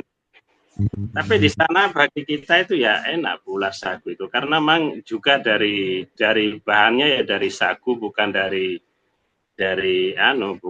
kotoran. Nah, apakah seperti itu juga haram, toh, Bu? Kalau diharamkan nanti khawatir ketika kita masuk, kita pulang ke kampung, wah ini haram ini, gimana ini ya? Saya nanti, lah dulu kamu kan juga ular sagu itu. Terima kasih.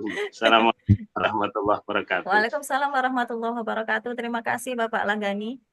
Punten untuk Bapak Nurudin, ini langsung dijawab. Apa kita set? Langsung jawab dulu Bu. Oke, silakan monggo Bapak. Ulat sagu Pak G. Ular atau ulat sagu? Ulat. Ulat. Bukan ular, Tapi bukan ulat. Ya memang asalnya dia dari sagu itu. Kalau ular kan berbeda lagi ya. Ular yang tinggal di sagu. Cuman ulat. Jadi dari bahannya dari mana itu? Bahannya apa? Mas, Binatang apa hanya namanya ular sagu atau memang ininya ular? Memang ada. Jadi di sagu kalau beberapa hari ditebang atau dipotong 1 bulan gitu, itu kan nanti ada semacam apa ya? Kalau di kelapa juga ada itu insya Allah. Tapi yang kita biasa makan itu yang dari sagu punya. Itu memang enak itu Pak. Kalau digoreng kemudian dibakar, wah enak. Karena memang ya dia dari sagu. Kalau di Jawa namanya entung. Kokolan bukan dong itu kokolan. Nah, itu karena banyak. Bawahnya rumput itu kokolan. Nah, jadi memang dia dari sagu, dari dalam sagu, pohonnya sagu. Sebenarnya itu masuk dalam ranah hasyarat itu tadi, gitu. Dalam ranah hasyarat atau dalam ranah binatang-binatang yang seperti cacing ataupun yang tadi termasuk kalajengking, kalau masuk golongannya. Tapi secara hukum misalkan yang ulat sagu seperti itu, kalau secara hukum dari mungkin ini ini kan juga seperti ini yang masuk dalam kategori tradisi uruf tradisi di masing-masing gitu. Selama di MUI mana? Jenengan berarti wilayah mana? Sulawesi. Saya Sulawesi Tenggara tapi tinggalnya juga di Maluku, lebih ke Malukunya. Selama di Maluku atau di Sulawesi Tenggara hal itu dianggap hal yang biasa dan MUI-nya juga mengatakan hal itu adalah hal yang biasa dan tidak menjijikkan bagi warga tersebut, maka hal itu tidak menjijikkan, tergolong dalam kategori yang tidak menjijikkan. Karena tradisinya sudah seperti itu. Mungkin tapi yang tadi memperhatikan keadaan kondisi, tapi kembali lagi nanti kalau itu sampai fatwanya ke Jawa Timur itu pastinya akan diharamkan. Tapi kan lucu kalau misalkan ulat sagu ini dihalalkan di Sulawesi Tenggara terus diharamkan di Jawa Timur, kan hukum Islam tidak seperti itu. Hukum Islam tidak seperti itu, maka dalam hal ini tentunya nanti yang akan mengambil putusan hukumnya secara administrasi kehalalan dari Komisi Fatwa atau Komite Fatwa niku untuk hal yang seperti ini. Kalau secara agama, kalau secara hukum Islam ya masih banyak mazhab yang memperbolehkan. Kalau ke saya sebenarnya mau minta apa saja masih bisa sesuai pesanan mazhab kalau ke saya. Tapi karena hal ini ada ketentuan tersendiri, maka itu sebenarnya awalnya dipasrahkan ke MUI setempat atau Komite Fatwa setempat melihat sebijaksana mungkin berkaitan dengan tradisi makanan itu tadi, tradisi ulat sagu itu tadi, itu yang pertama. Yang kedua, selama memang tidak ada fatwa, maka kalau itu dianggap hal yang biasa dan ulat, maka ada mazhabnya Imam Malik yang masih memperbolehkan terhadap sebagian hasyarat seperti cacing misalkan masih halal dalam mazhabnya Imam Malik, atau hal-hal yang kecoa misalkan, nah itu juga masih diperbolehkan dalam mazhabnya bekicot itu kan dianggap jijik oleh sebagian masyarakat, tapi ada sebagian yang mungkin tidak merasakan jijik, bahkan diolah dan seterusnya, dibuat makanan dan seterusnya. Nah itu MUI ya tidak memperbolehkan karena itu adalah barang yang menjijikkan. Tapi kalau secara hukum Islam yang luas, karena hukum Islam ini kan tidak bisa kalau kita berbicara Islam sedunia tidak bisa diwakilkan oleh MUI, juga tidak bisa diwakilkan oleh Imam Syafi'i, tidak bisa diwakilkan oleh Imam Malik. Kalau berbicara Islam yang yang secara mendunia dalam hal ini, makanya di sana masih ada mazhabnya Imam Malik yang memperbolehkan berkaitan secara agama, memperbolehkan berkaitan dengan bekicot, dengan cacing. Pokoknya intinya yang paling ketat dalam hal kehalal dan haraman produk itu paling tepat dalam mazhabnya Imam Hanafi, dan paling mudah atau paling ringan itu mazhabnya Imam Malik. Bahkan sampai ada hal yang mungkin sangat sensitif di kita di Indonesia, itu kalau disampaikan pendapatnya Imam Malik bisa akan menjadi fitnah di tengah-tengah kita sebenarnya, di masyarakat Indonesia. Tidak mungkin saya akan mengatakan perkara yang haram sudah di Indonesia sudah melekat mendarah daging, berikutnya saya katakan halal. Itu tidak mungkin. Jadi kalau yang seperti ulat tadi, kalau secara agama, kita masih bisa mengikuti Imam Malik, tapi nanti tetap mengikuti putusan dari MUI setempat atau komite fatwa setempat di Provinsi Sulawesi itu tadi, apakah itu sudah memang hal yang terbiasa dan masyarakatnya tidak menjijikkan, atau itu hanya tidak menjijikkan bagi sekelompok orang saja, tapi masyarakat yang lain di Sulawesi Tenggara merasa jijik. Itu yang nanti diperhatikan. Okay. Ya, terima kasih Ustaz. Okay, sama-sama. Tanya Ustaz. Tanya Ustaz. Oke, monggo. Nah, di tempat kami tuh ada yang jual olahan bekicot, Ustaz. Itu Menjual apa? olahan bekicot 02. Bekicot. Siap, bagaimana Bapak? Nah, itu Punten, siapa Bapak? Penjelasannya Ustaz tadi ya. Nah, itu bagaimana nanti kita sebagai penyelia atau apa itu jasa untuk sertifikasi halal itu menjelaskan kepada pelaku usaha bekicot itu yang meminta untuk didaftarkan produknya masuk dalam atau memperoleh sertifikat halal. Itu tadi kan harus nunggu MUI, terus itu gimana teknisnya pasti kita misalnya nanti kita sudah jadi pendamping halal. Oke, yang pertama disampaikan sebagai pendamping halal ke pelaku usaha, ya disampaikan sehalus mungkin yang sekiranya tidak menimbulkan efek bergejolak dan seterusnya, bahwa memang bekicot niku tadi untuk di wilayah Indonesia,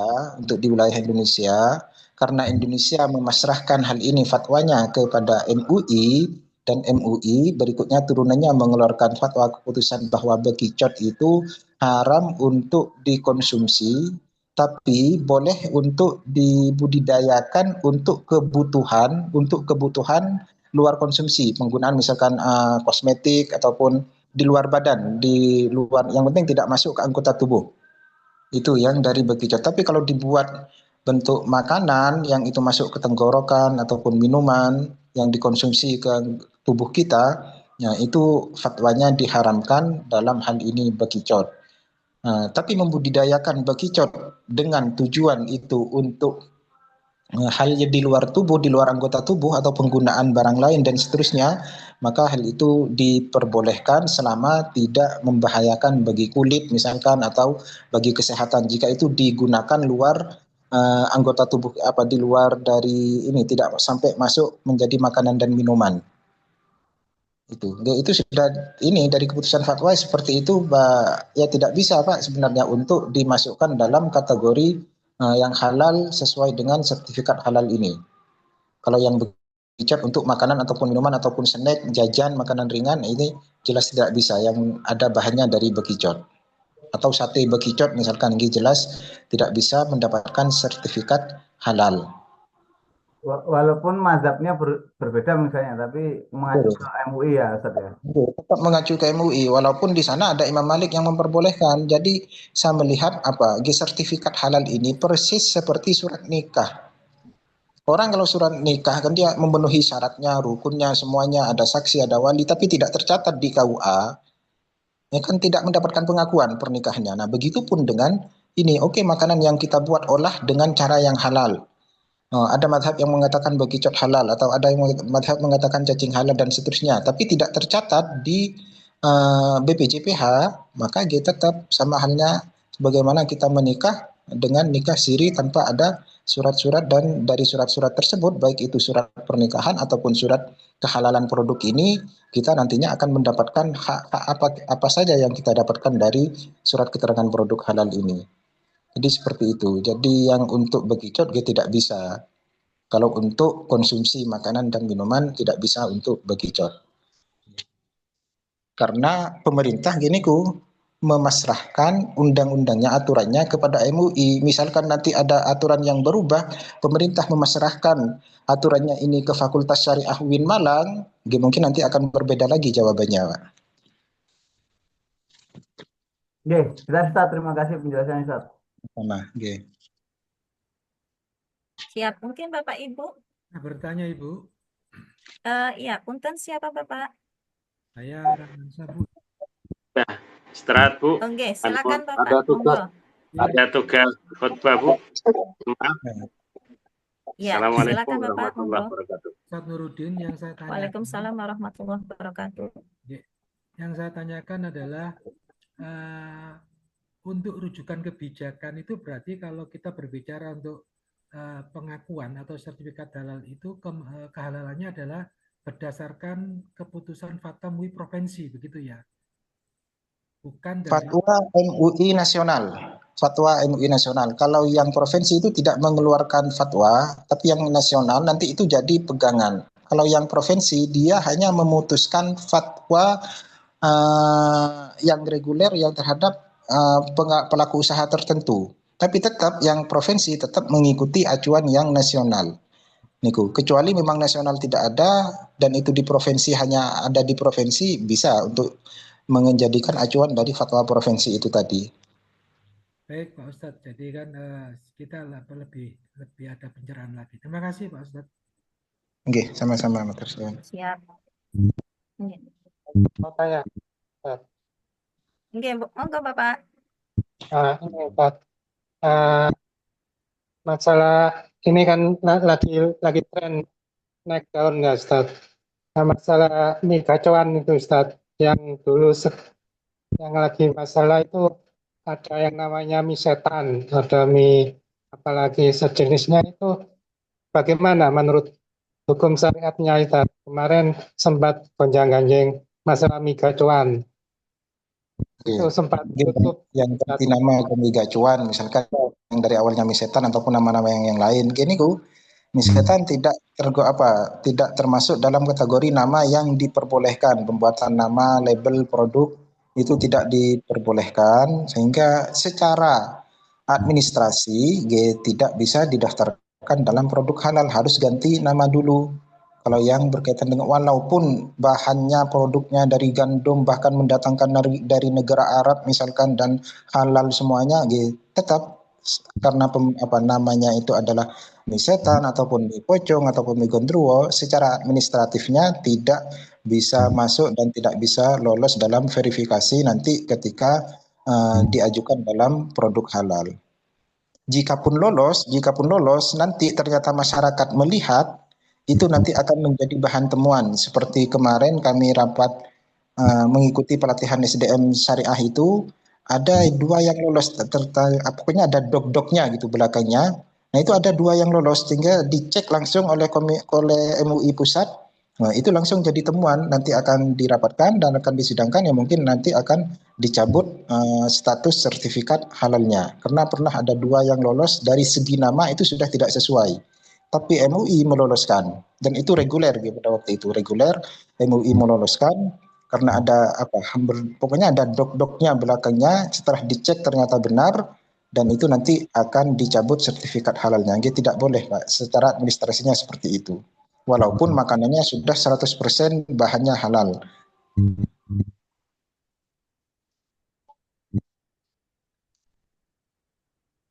Seperti ini Pak Eko Kurniawan.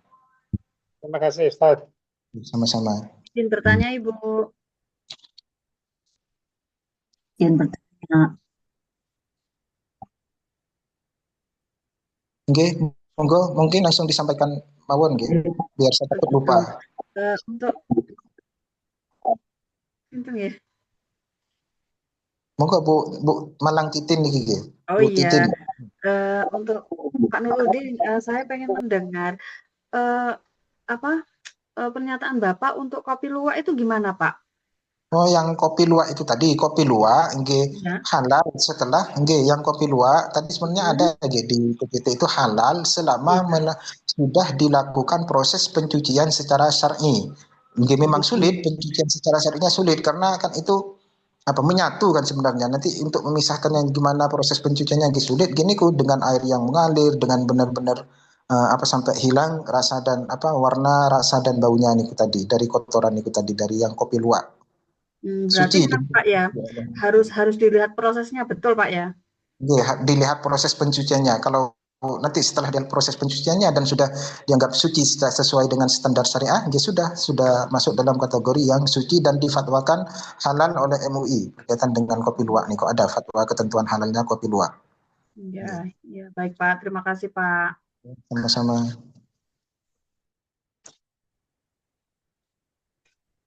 Monggo Ibu satunya tadi yang ini yang akan bertanya. Terima kasih. Berkaitan dengan standar kehalalan, ada kaitan dengan logo atau gambar yang tidak diperbolehkan. Nah, seandainya kita nanti mau mengurus kehalalan, apakah UMKM tersebut katakanlah harus sudah mempunyai logo? Jika tidak mempunyai, itu bagaimana? Oh, kalau itu nanti akan dijelaskan bagian ini yang mengisi materi berkaitan dengan logo atau berkaitan dengan teknisnya. Tapi kalau memang tidak punya logo selama ini tidak menjadi syarat harus ada logonya, harus ada itunya, tidak. Yang penting ada namanya sudah jelas, atau walaupun memang tidak ada namanya, cukup dikasih nama toko apa atau misalkan, itu sudah cukup seperti ini ku. Tapi nanti akan penjelasannya akan detail di narasumber yang berikutnya berkaitan dengan bahan-bahan ini.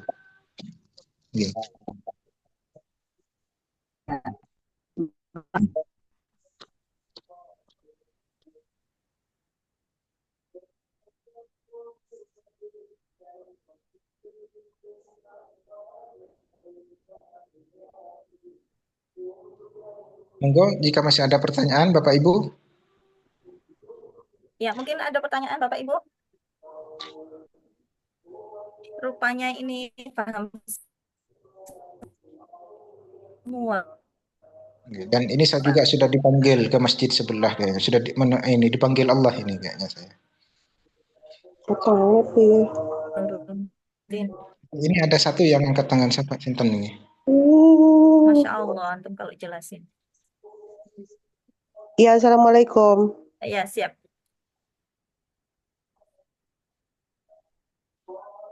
Assalamualaikum. Waalaikumsalam warahmatullahi wabarakatuh. Monggo. Iya, mau nanya kalau yang tadi kan ada. Waalaikumsalam. Monggo Ibu. Kalau untuk hotdog gitu bisa ya untuk sertifikat halal? Lebih amannya diganti saja Bu namanya Bu. Oh. Lebih amannya punya yang ada dog-dognya, ada yang itu dari bahasa anjing misalkan tapi di bahasa Inggris kan, atau di bahasa Madura kan misalkan, lebih baik diganti saja namanya. Oh, nggih. Nama seperti itu. Nggih, matur nuwun. Assalamualaikum.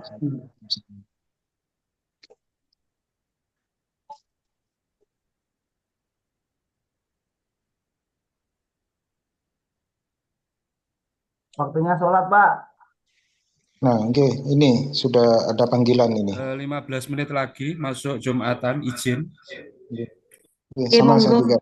Monggo Bapak Ibu untuk mengcopy link absensi dulu ya, takutnya nanti keburu ditutup. Zoom-nya bisa yang di kolom chat itu di-copy dulu.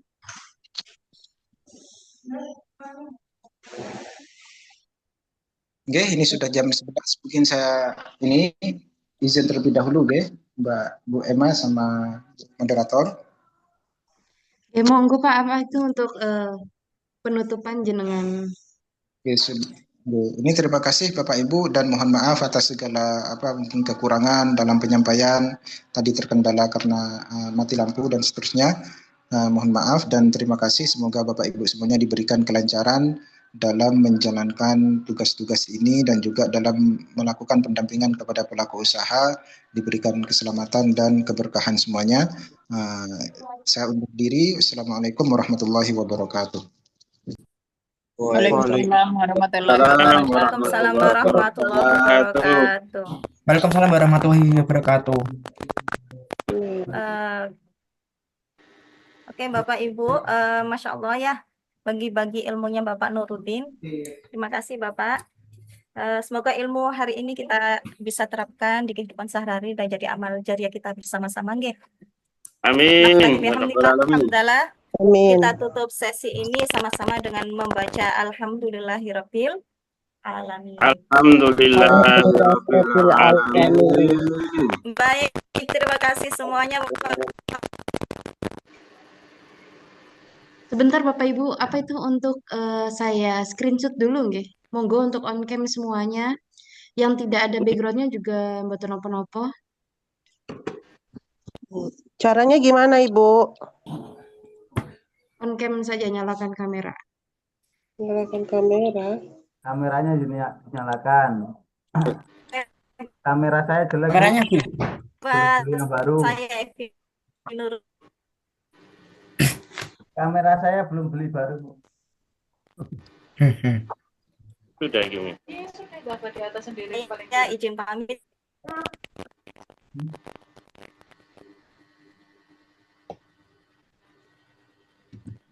Karena suara. Jadi foto Mbak. Sudah apa belum? Ya, sebentar. Ya. Dihitung ya Mbak ya. Sabar, Pak Mukhlis, sabar. Kasih apa-apa. 1, 3. Mana ya?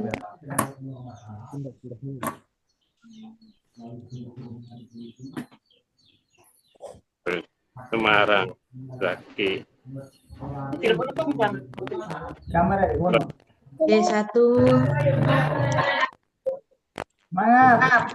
2. Pas setelah ini ada sesi kedua Mbak. Setelah jam ini Ada. ada jadwalnya jam berapa? 3. Postesnya jam berapa, Mbak? Oh, kabeh ganti kok. Tuh. Oke, sampun Pak untuk Oke, apa itu makasih screenshotnya. fotonya. Mbak Oke, moderator, postesnya nanti jam berapa, Mbak moderator? Untuk post testnya nanti setelah materi berakhir nih Bapak Ibu. Nanti untuk post testnya itu pengerjaannya bisa sampai malam. Jam berapa, Mbak? Setelah materi sekitar dari mulai jam 4 sepertinya Pak. Sekian dari saya, kurang lebihnya mohon maaf. Nanti dilanjut kembali nggih jam 1. Akhir kalam, wassalamualaikum warahmatullahi wabarakatuh. Terima kasih. Waalaikumsalam warahmatullahi wabarakatuh. Wabarakatuh.